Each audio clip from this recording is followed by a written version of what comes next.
We live on a planet of water.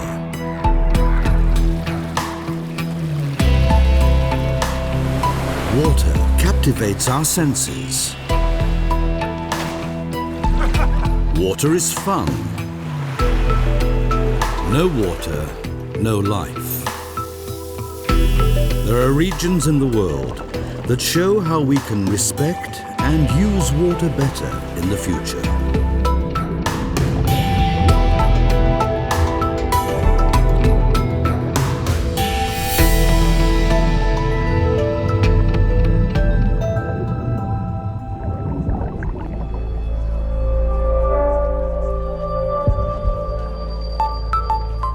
Everyone knows the famous Grand Canyon. Less well known is the story of the river that formed it. The Colorado.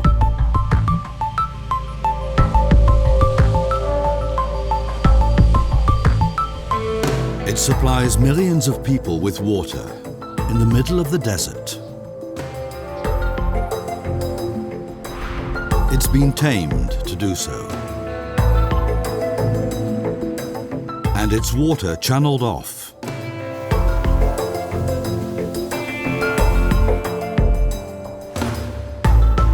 The result? The proud Colorado no longer reaches the sea. It peters out in the desert.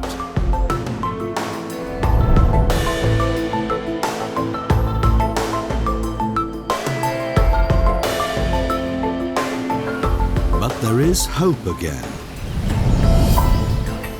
How can the Colorado be made to reach its goal once more, and its arid delta awake to new life?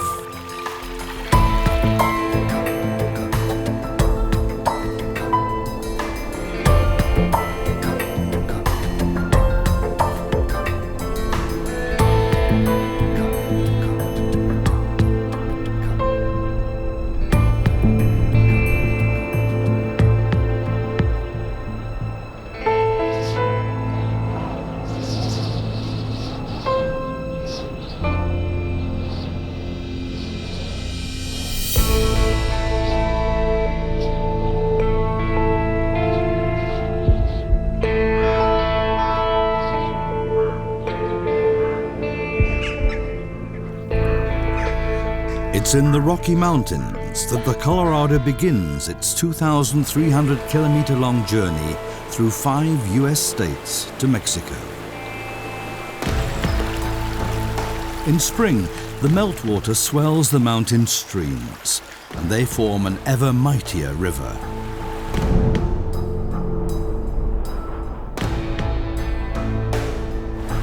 Over millions of years, the Colorado gnawed away at the reddish mass of rock.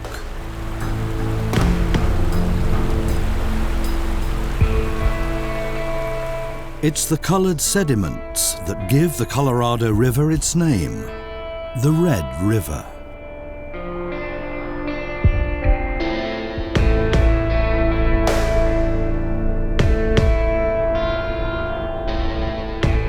Every so often, the Colorado spreads into huge lakes. These lakes were not formed by nature, but by man. They supply millions of Americans with water and make life possible at all in the southwest of the USA.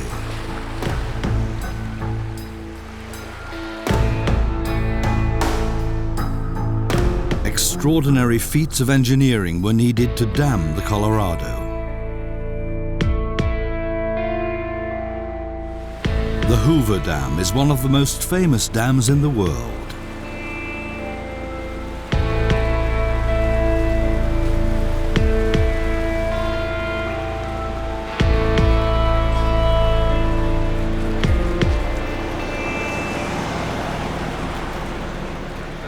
The dam created Lake Mead, one of the biggest water reservoirs in the US.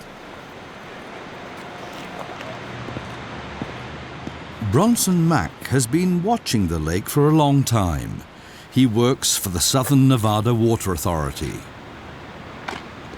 The lake that so many people depend on for water is a major headache for Bronson Mack.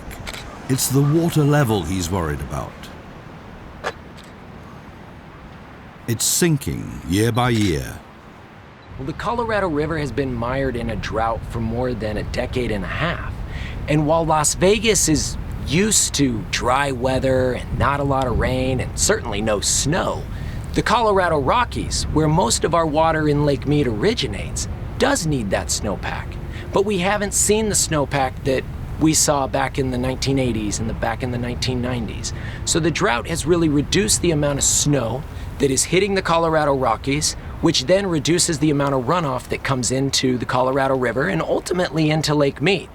As you can see, Lake Mead has a relatively large bathtub ring, marking the high water mark of the lake. This lake is down approximately 140 to 145 feet from that high water mark. For years, the drought along the Colorado has been reaching threatening dimensions. If the water level sinks just a few meters more, the authorities will have to declare an official water shortage. The towns and cities of the whole region would then not be allowed to draw as much water from the lake as they used to. That would be a first in the 80-year history of the lake. The roads leading down to the lakeside have repeatedly been extended. Otherwise, all the yacht clubs on the lake would have been left high and dry. Well, the Colorado River is governed by a series of compacts and decrees and treaties that really make up the law of the river.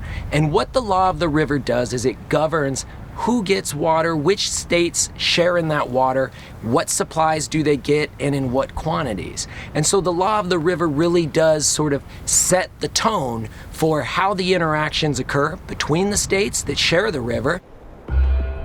Since 1922, this law of the river has prevented disputes between the federal states, since each one knows how much water it's due.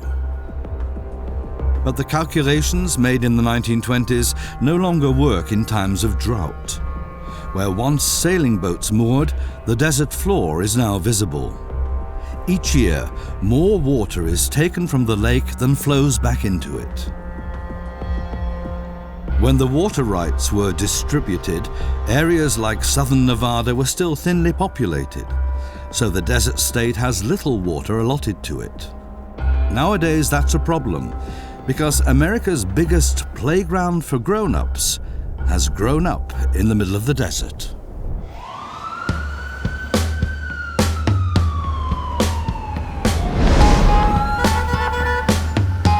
$40 million tourists a year, 150,000 hotel rooms.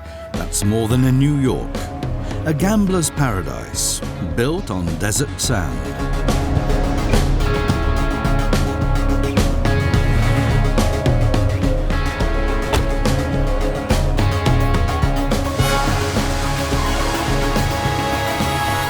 Fountains, casinos, shows. In Las Vegas, they think big. People come here to enjoy themselves, not to think about old water rights.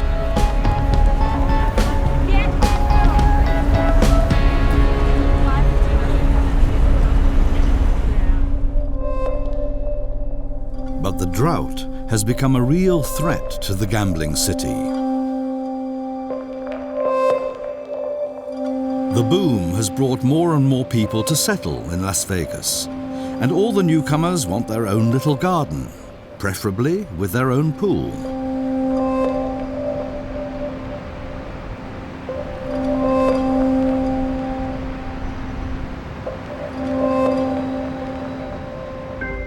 The inhabitants have to learn to save water, and Las Vegas is resorting to unusual methods.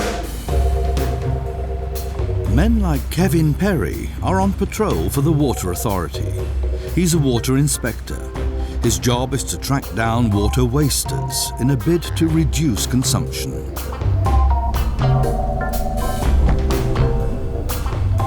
Perry and his fellow inspectors are locally dubbed the Water Cops.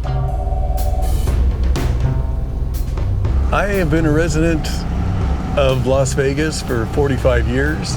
I've seen it change from basically 200,000 people to over 2 million. A lot of the newcomers don't know how extreme the Las Vegas climate is. People move here, it's an adjustment because we're such a dry climate. We usually get less than 2 inches of rain a year. And they're used to having their lawns watered by Mother Nature and their trees kept green. And when they move here, everything's gone through a meter which we charge them for usage of the water. And what they're not used to is conservation because they never had to. Perry sees that the inhabitants stick to the Water Authority rules. Sprinklers can only run at night and just once a week in winter. Kevin Perry keeps a sharp lookout. Not even a small puddle escapes him.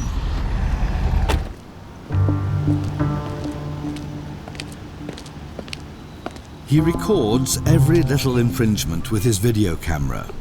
He and his colleagues hand out around 5,000 fines a year.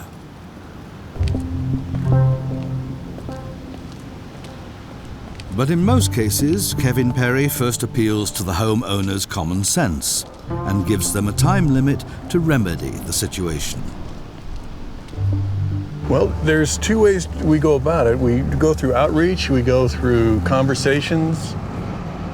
Those that choose not to adjust and change their watering habits, we have an enforcement side that starts with penalties. Monetary fees are charged, and those monetary fees are on a graduated scale. They have to pay it or we will turn their water off as a delinquent, as non-payment for service. Best of all for the Water Authority would be for the inhabitants of Las Vegas to forego their thirsty lawns altogether. Unlike water from households and pools, which is captured in the drainage system, the water used on thousands of gardens is lost.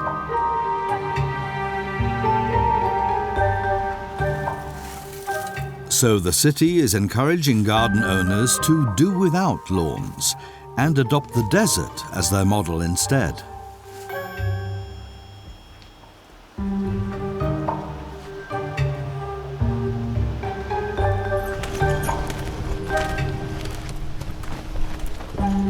Amy Zeldenrust is an expert in such transformations. In her landscape designs, she replaces grass with cacti. What do you think, every 18 inches? 24? Okay. Or she plants agaves in raised beds which retain water. But you're pushing The city of Las Vegas is serious about water saving. It promotes desert gardens with financial grants. Is it? I don't like that. In the beginning, though, Amy Zeldenrust learned the hard way. I just don't want to get it in the face with the spike. I started doing landscape design here when I moved here from Ohio. I got here and killed several $1,000s worth of plants because I didn't understand the environment. But I'm always trying to learn more and trying to stretch what could be grown here, what not. I love the desert plants. We could never grow those in Ohio, but some of them are very difficult to grow here because we also get to be about 15 degrees Fahrenheit in the winter. And so that's way below freezing. We're 120 degrees in the summer.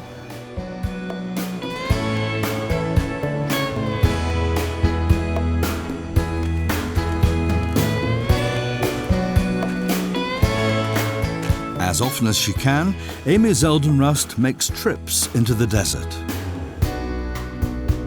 Just outside the city, grow the famous Joshua trees and yucca palms. Cacti can have beautiful flowers as well as prickles.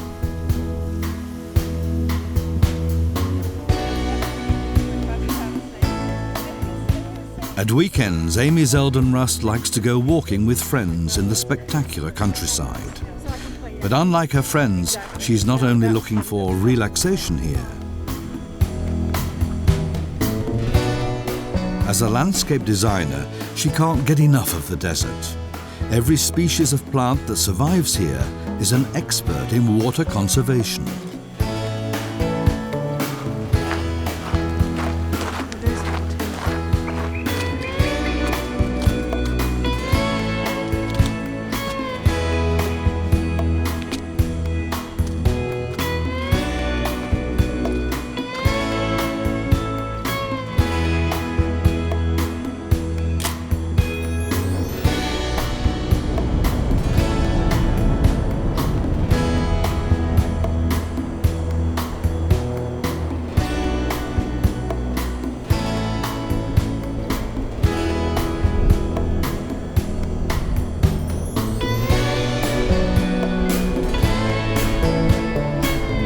Whenever Amy Zeldin Rust arrives back home from the desert, her head is bursting with ideas.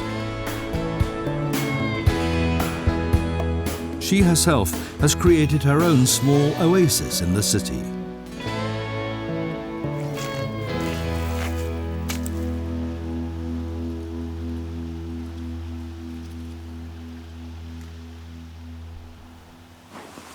Her garden is also her workshop and studio. It's here that the inspiration she takes from nature is turned into concrete plans for her clients.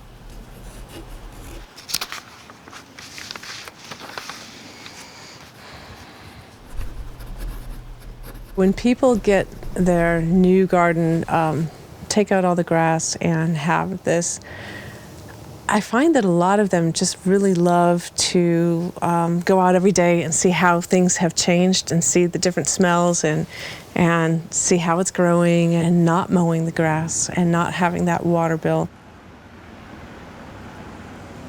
More and more homeowners are following this model. Hi, Peter. Hey, Amy, how are you, dear? I'm good. How are you? Good to see you. Nice to see you. Hi. How's everything? Good. Margaret? Peter Young was one of Amy Zeldin Rust's first customers. You better believe When this former manager moved into his house, there were still lawns in the front garden, not agaves and cacti. There's always something to do in a garden like this, which is good for Amy Zeldin Rust's small business. This is You're not going to take them out completely, are you? the grasses? Yeah. Hey, you told me you wanted But during as the you winter. can see, they grow like crazy and They then do. they die off and they come right back. They do. These were just a little tiny thing. Look how big they are. Peter Young contacted Amy because the city's water cops kept on giving him fines. They were this tall when you... Well, the front of our house is kind of steep and the water would run into the street. And we were fined every month. We had to pay an extra $40 because we couldn't control the water. That was number one. Number two, living here, you kind of understand what it means to save and conserve water. And we wanted to have a different look. And it was grass, and it was nice. It had flowers. But this is kind of interesting. We're in the desert, and so we decided we should really have some really neat desert landscaping. And we really love it. And it's just fun to have it, and it looks great, and it looks different.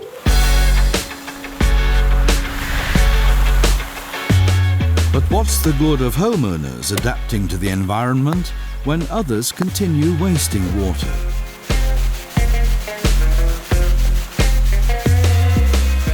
There are over 50 golf courses in the desert city, and their greens have to live up to their name. The city wants them to save water too. Al Kuka is the monarch of the links at the Desert Willow Golf Club. Water for him is above all a cost factor, and that gave him an idea.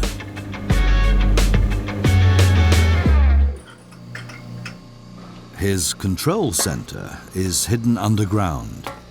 It's here that his baby operates, an irrigation system with a built-in cost break. The trick is 2 separate water sources. The irrigation system for the golf course is set up with 2 different types of systems. One is a potable water system for the greens, but these areas right in here, the perimeter areas are all watered with effluent water, which is a reclaimed water from the sewage treatment plants. The golf club gets the treated water at a bargain price. Las Vegas, in turn, saves precious drinking water. But the authorities wanted more. The golf course was very green and it had lots of trees and lots of East Coast type plants on it that are not natural to this area. We talked to the Southern Nevada Water Authority about taking the grass out because they have a turf conversion program where they pay us so many dollars to take each square foot of grass out, replacing it with desert landscaping. This saves the club around $140,000 a year. The club members had to adjust to the new look, but playing golf remains affordable.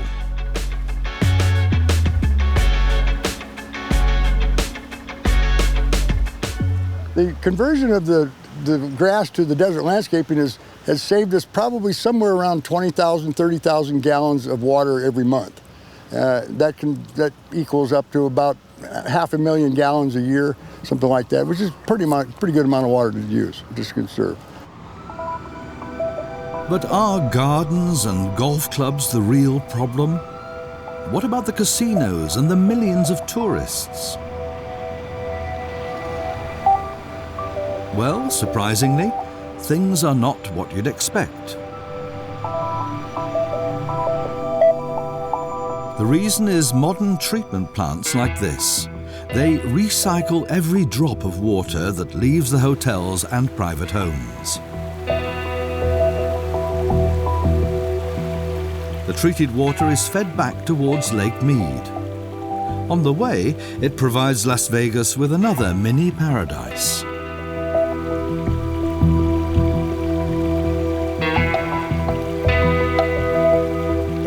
The water supplies a wetland area on the city outskirts, the Las Vegas Wash.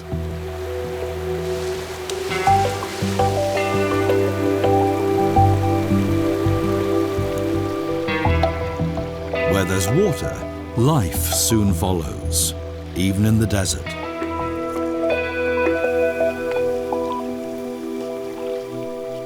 An ideal habitat for water turtles and waterfowl.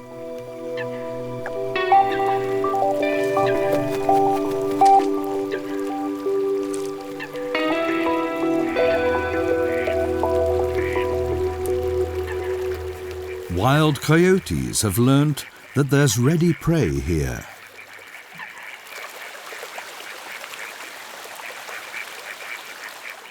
A coot has to pay the price.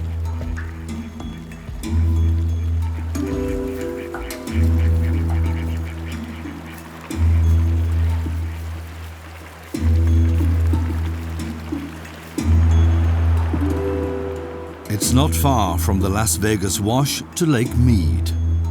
3/4 of the water that Las Vegas draws from the Colorado is pumped back into the reservoir. This is vital for the city. Every liter that Las Vegas pumps back into the lake, it can take out again. So the desert city uses its water again and again. It's the only way of surviving on the water it's allotted from the Colorado. In 2002, when the drought started, Las Vegas's water use was relatively high. We were kind of known as a community that really wasn't very efficient with its water use. But the drought showed us that we needed to be more efficient. And the result has been a decrease in our water use by 30% since the drought started. And that was during a time when we had more than 500,000 people move to Las Vegas. So we've proven that you can grow a city and you can have a viable economy with using very, very little water. South of Las Vegas, about 1,500 river kilometers from its source, the lower course of the Colorado begins. The river brings water into a region that's so arid that hardly any plants grow.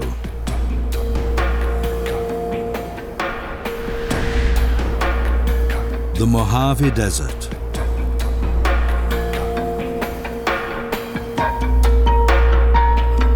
Huge sand dunes, reminiscent of the Sahara in Africa.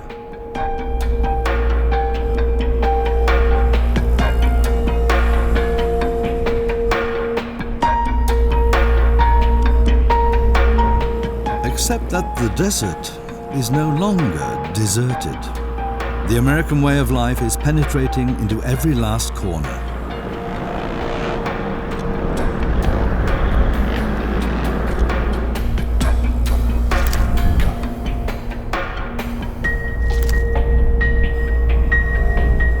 The area was already populated in the distant past, as is shown by Native American symbols in the desert sand, 1,000 to 2,000 years old.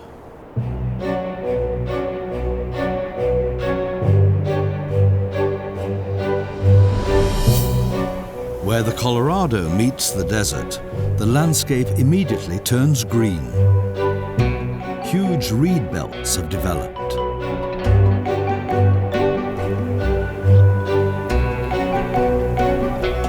Pelicans and other water birds are dependent on the waters of the Colorado.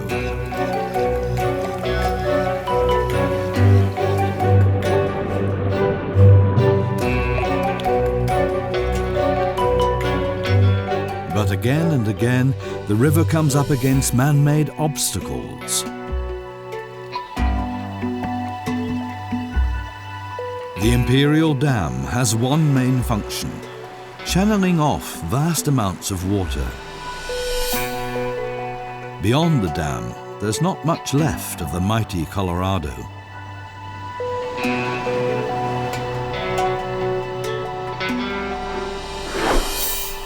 At the dam, huge volumes of water are diverted into the All-American Canal.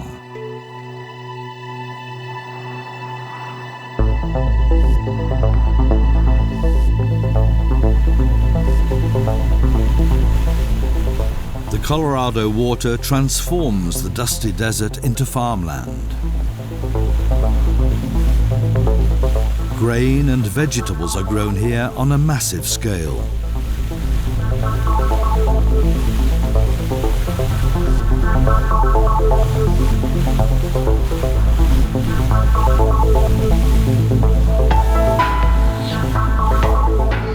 A mega business. Hardly any other region is more productive. But only thanks to the water of the Colorado. Over 450 million cubic meters of water are piped to the fields of southern Arizona alone. That's more than the whole state of Nevada is allowed to draw from the Colorado per year.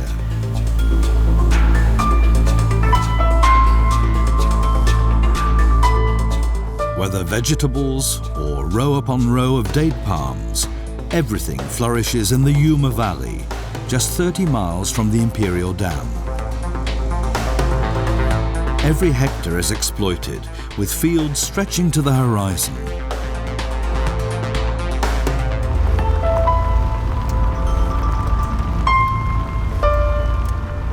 Tom Davis has what's probably one of the most important jobs in the region.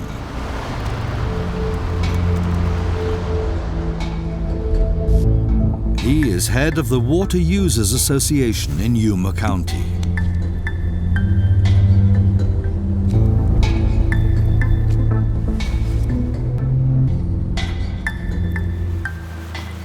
His role is to distribute the water of the Colorado to the fields of the farmers.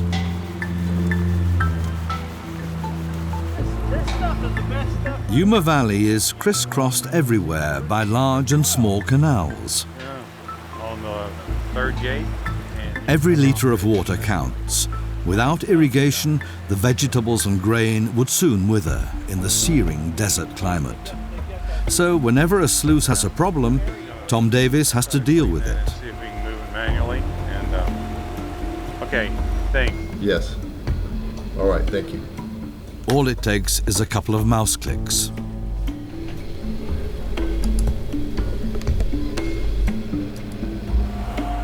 Everything depends on the water of the Colorado continuing to flow. Yuma's farmers rely on it because they supply the biggest food chains in the US, with delivery dates fixed long in advance.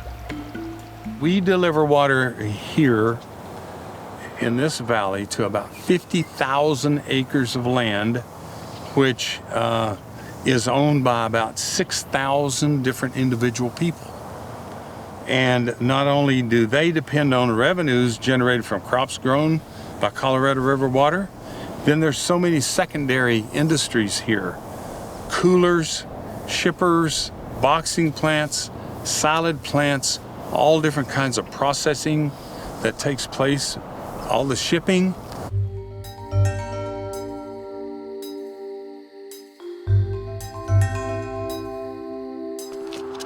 When dawn breaks during harvest time, it's clear just how many people are dependent on agriculture. Thousands of farmhands cross the border from neighboring Mexico. The gangs of workers are strictly organized. The farmers provide the machinery, Mexican companies hire the laborers.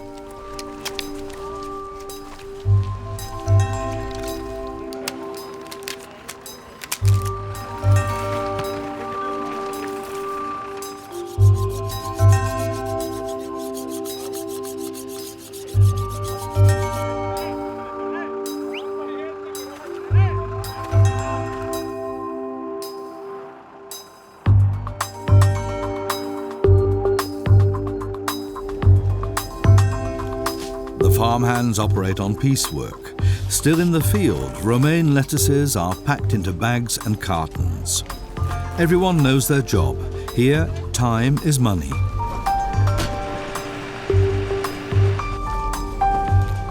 Yuma's farmers supply the whole country with lettuce and vegetables. Every lettuce that lands up on the plate in the winter months somewhere in the US has been grown around the town of Yuma.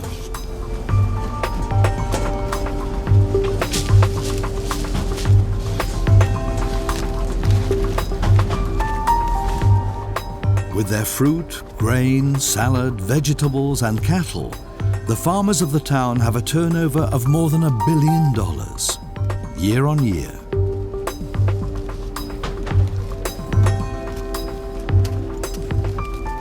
The reason this region is so productive is about threefold. We have excellent soils, a natural floodplain. You can see there how outstanding, level, easy to farm, easy to irrigate, high quality soils, and sunshine. Sunshine 350 days of the year or more. And we have a very temperate zone here, temperature-wise, more than any other place in California or Arizona, whereas we can grow crops year-round. In fact, our most productive crops economically are grown in the wintertime. Tom Davis is proud of what Yuma's farmers achieve for the country and what their forebears achieved in the days of the Wild West. In the 19th century, the Colorado was still undammed and navigable. Steamships brought people and goods from the sea via Yuma to Las Vegas. In 1902, people started to make the desert arable. The first dams were built.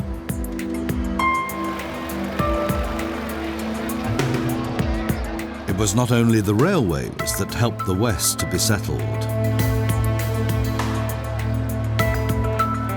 but also water that attracted farmers to the region.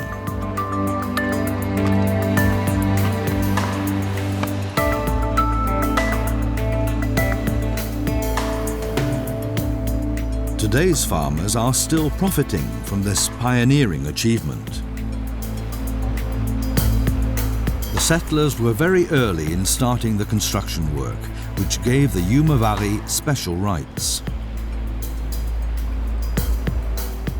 Yuma has the oldest diversion of Colorado River right in the state of Arizona. Because we're senior, because we're the oldest diverter, we have the safest water right. In times of shortage, junior rights will be cut off or discontinued in diversion while we can continue to get our water because we were senior, we were here first. And that's called the doctrine of prior appropriation. First come, first served. Yuma's farmers have no intention of giving up their water rights. They're constantly improving efficiency and water conservation. But every drop saved is used to create and water even more fields.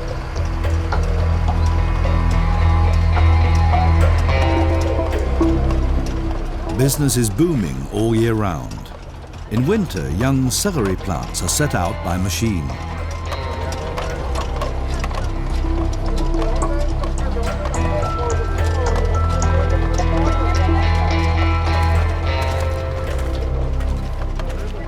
In summer, the land changes dramatically. Grain turns the fields green. Wheat from Yuma is exported as far as Italy, where it's used to make Italian pasta.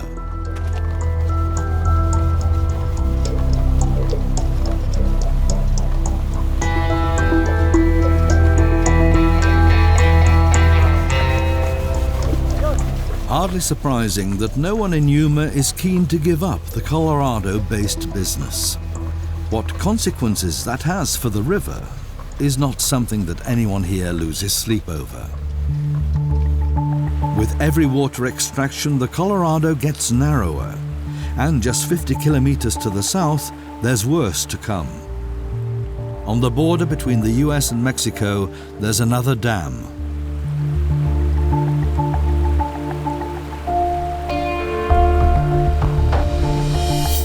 At the Morelos Dam, the last of the river's water is channeled off for farmers in Mexico.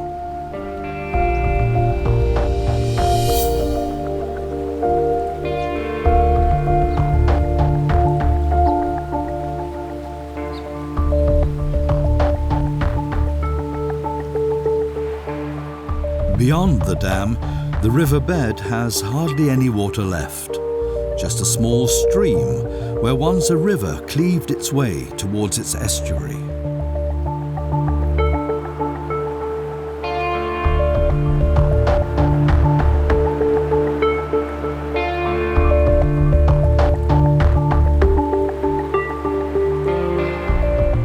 What remains is scarcely wider than the dusty border strip that runs alongside the trickle.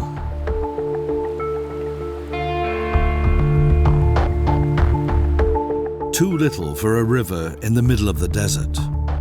20 kilometers south of the dam, the last drops seep away into the arid earth. All that's left is a dusty trace along the irrigation channels.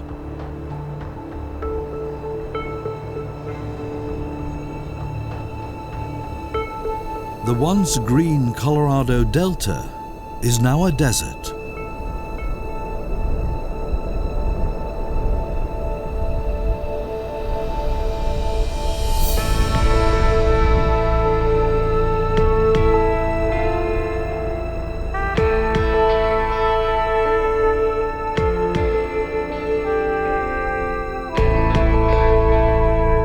But at the estuary into the Gulf of California, the old bed of the Colorado River is surprisingly full of water.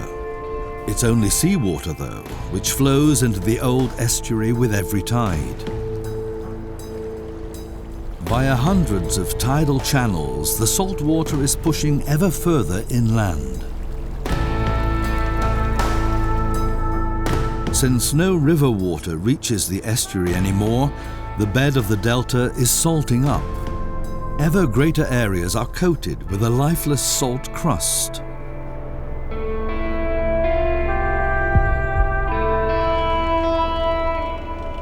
It's getting worse. With every year, the Colorado remains dry. Hardly any plant life can survive.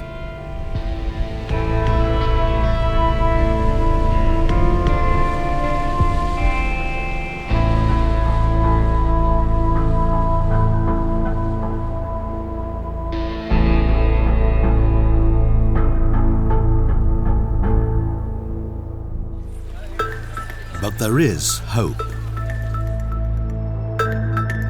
In 2014, something happened at the Morelos Dam that had been unthinkable for decades. The floodgates opened.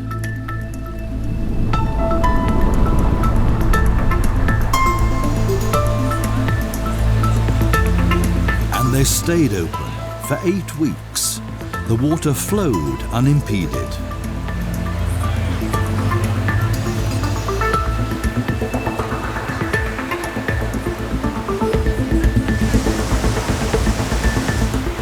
riverbed filled up again for the first time in decades. But where did all the water suddenly come from?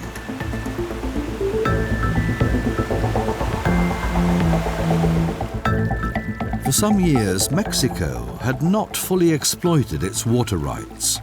The unused water was stored in Lake Mead. Part of it served to flood the old riverbed. The idea came from conservationists.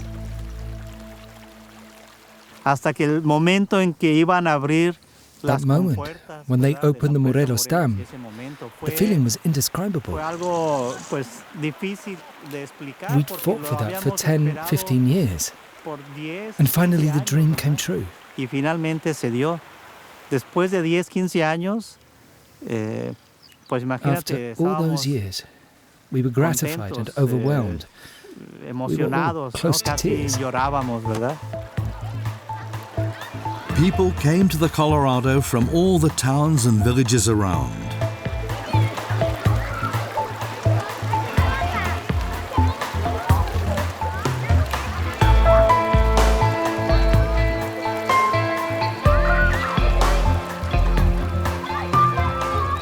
A lot of them hadn't realized that they were living by a river. The water surged further and further on.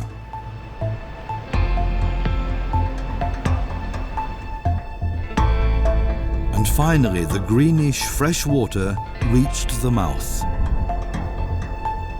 River and sea water mixed together for the first time in decades.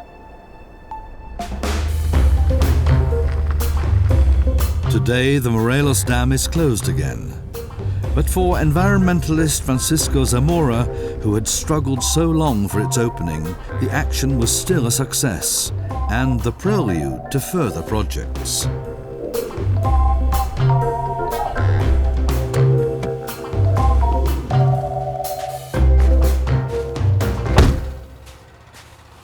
Buenos días.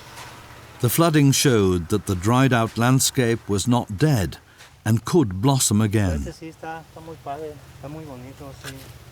Since then, Francisco Zamora has pressed on with the environmental project in the Delta. His aim is, step by step, to bring life back to ever greater sections of the old riverbed, permanently.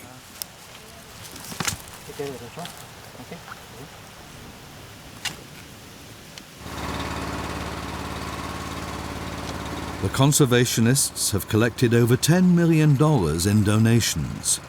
Every year they plant thousands of trees. But the trees can only grow if they get water. And where's that to come from if the Morelos Dam remains closed?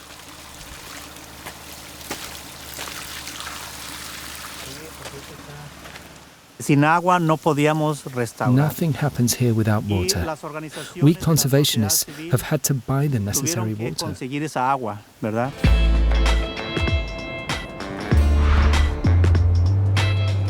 The answer lay on the Mexican side of the border.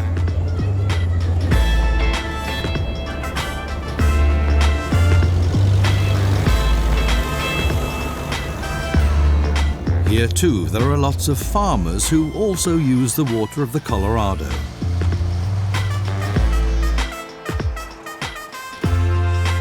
But unlike their fellow farmers in the US, they don't use every last drop of it. That was Zamora's chance. He used the donated money to buy water rights in Mexico. Lo hacemos directamente trabajando con los agricultores. We work directly with the farmers. Many don't use any of their water rights. They don't plant anything. A lot of young people leave the area for jobs in the city. And so there's always someone who'll lease or sell the water rights to us.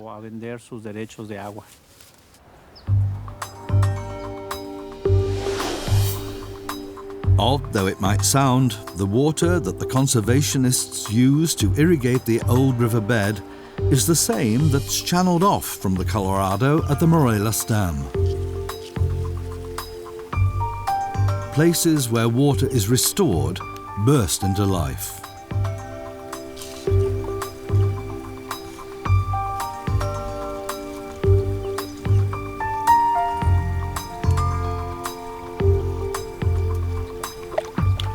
Reeds and other aquatic plants return.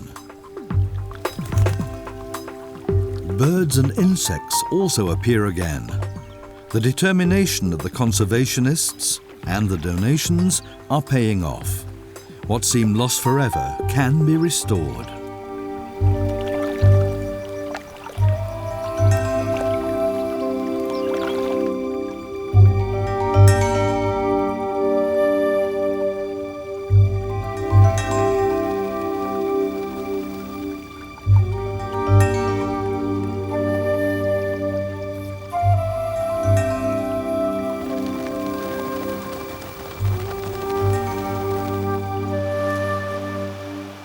The first trees to be planted are already nearly 10 meters tall. But that was not enough for the conservationists, especially Francisco Zamora. He has even more ambitious plans, but they will take much more water.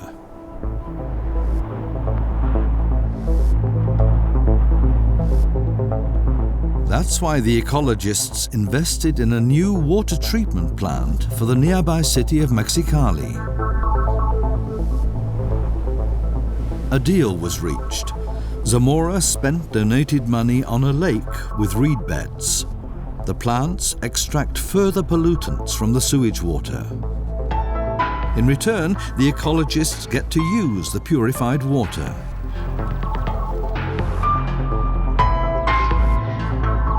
They pump it into an old arm of the Colorado, the Rio Hardy.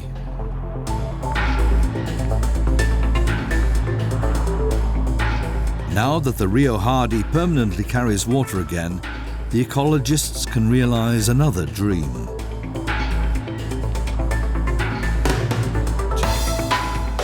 They can begin the battle against the salting up of the estuary area.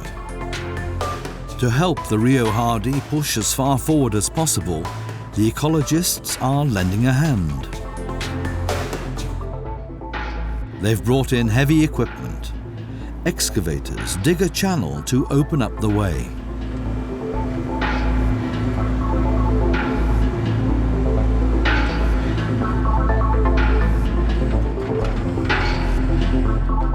The aim is for the fresh water to allow plants and animals to return to the salt-ruined estuary area. Francisco Zamora wants to demonstrate that the plan will work. He leads a small expedition into the delta, accompanied by biologists from the US and Mexico, important donors, and politicians.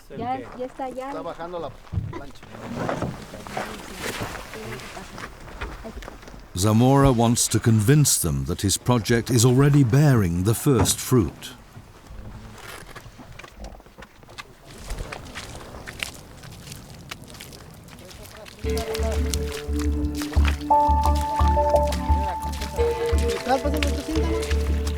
The people on the expedition have to be prepared to get their feet dirty. Francisco Zamora is looking for a plant that once covered broad areas of the delta before the soil became too salty.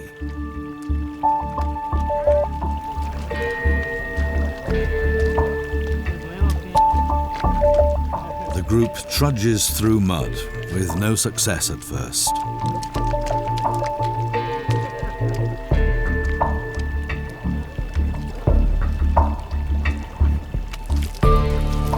Then, after an hour, they strike lucky. Seagrass, once so common here, has reappeared.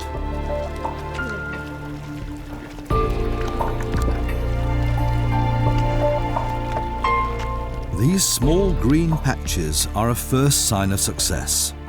The seagrass can only survive where fresh and seawater meet.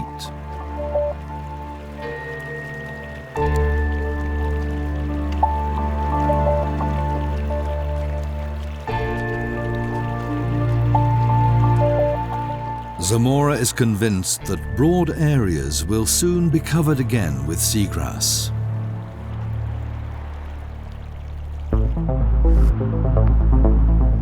It's a beginning.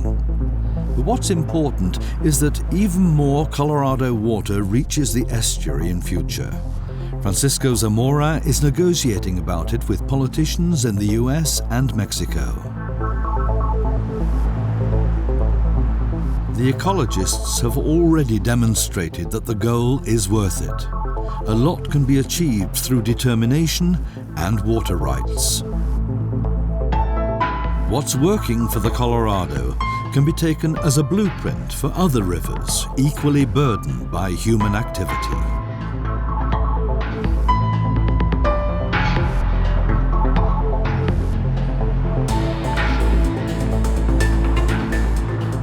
They're here again, huge flocks of birds in the delta of the Colorado River.